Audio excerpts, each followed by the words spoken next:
ఇందిరమ్మ ఇండ్ల లబ్ధిదారులకు CM Revanth Reddy good news చెప్పారు. ఇందిరమ్మ ఇండ్ల పథకం కింద పేదలకు ప్రభుత్వం ఇల్లు మంజూరు చేస్తున్న విషయం తెలిసిందే.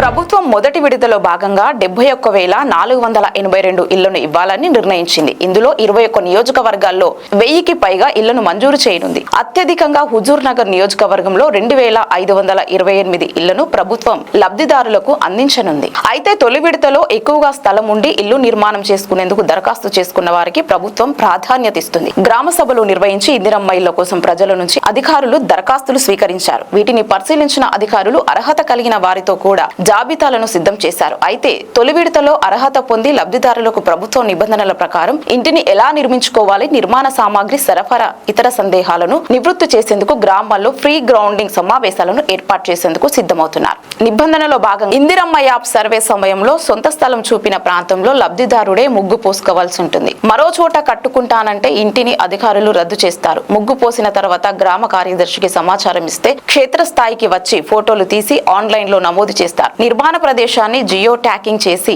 ఇంటి పునాది పూర్తయిన తర్వాతే తొలి విడత నగదు ₹1,00,000 లబ్ధిదారుడి ఖాతాలో జమ చేస్తారు. అయితే ఇంటి నిర్మాణానికి ఇసుక ఉచితంగా అందించాలని ప్రభుత్వం నిర్ణయం తీసుకుంది. ముఖ్యమంత్రి గనులు ఖనిజాభివృద్ధి శాఖపై ఉన్నత స్థాయి సమావేశం నిర్వహించి ఇందిరమ్మ ఇళ్లకు ఇసుకను ఉచితంగా అందించేలా చర్యలు తీసుకోవాలని అధికారులు సూచించారు. సొంత స్థలంలో ఇంటి నిర్మాణానికి ప్రభుత్వం ఇప్పటికే 5 లక్షలు అందిస్తున్న విషయం తెలిసిందే. దీనికి తోడు ఉచిత ఇసుకను కూడా సరఫరా చేయనున్న నేపథ్యంలో లబ్ధిదారులు సంతోషం వ్యక్తం చేస్తున్నారు.